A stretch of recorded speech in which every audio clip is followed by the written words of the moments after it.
In times of change, the learners will inherit the earth, while the learned find themselves beautifully equipped to deal with a world that no longer exists. For a moment, consider the things your mind has brought you. Everything you have, your work, your relationship with your family and others, your philosophy of life, all come to you as a result of using your mind. Whatever the mind can conceive and believe, the mind can achieve, regardless of how many times you may have failed in the past or how lofty your aims and hopes may be. The more you study you're going to find your belief system is based upon your evaluation of something. The more you evaluate you, the more you're going to believe in you. Bill Gove was like the Frank Sinatra of public speaking. He is who mentored and taught Bob Proctor how to speak. And he quoted Bill Gove saying, if I want to be free, I got to be me. Not the me I think you think I should be. Not the me I think my wife thinks I should be. Not the me I think my kids think I should be. If I want to be free, I got to be me. And I better know who me is. And it was like a bucket of ice got thrown on my head. And I was just like, whoa. Am I really doing what I really want to do with my life? And then he kept saying, what do you want? What do you really want? And I wrote down in teeny tiny print so nobody would see. And I said, I want to be in the inner circle of this company, and I want to be his closest advisor. What we've got to learn to do as individuals is adapt to the change that's taking place. See, change is inevitable. It's never going to stop. And we're picking up speed. Thinking is when you take a power that's flowing into your consciousness, that flows to and through you, and you originate thoughts.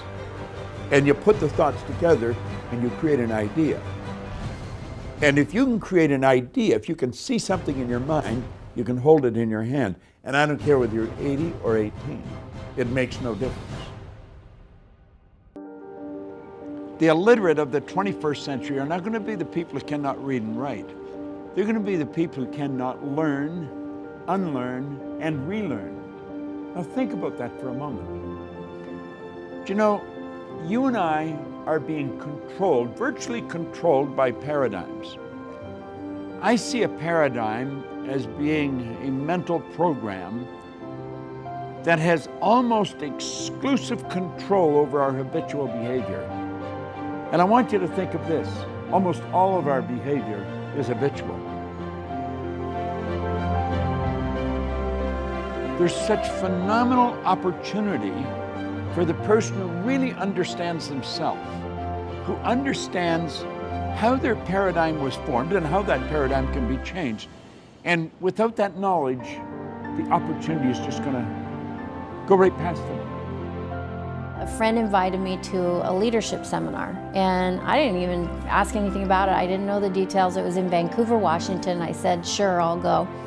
And so I ended up there on that Friday night, August 18th, 2006, and I'll never forget it. I can see where I was sitting in the seminar room. I can see what I was wearing, and I see out walks on stage Bob Proctor, and I didn't even know who he was. I kind of had connected between Bob Proctor and The Secret, but I didn't know this was a Bob Proctor seminar. And within like 15 minutes, it was like he took my head off and shook it all around, and everything that I believed and thought I was starting to question. There was one point in the seminar when he said most people tiptoe through life, hoping to make it safely to death.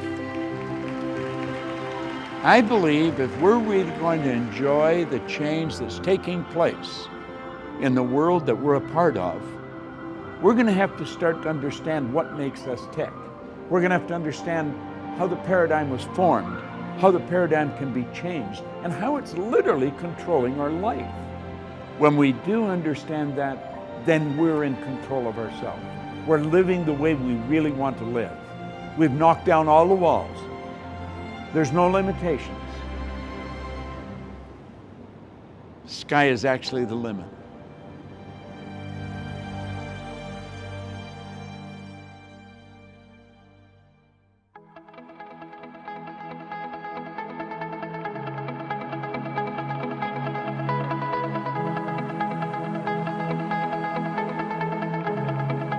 Check us out at ProctorGallagherInstitute.com. for tips, tools, and resources.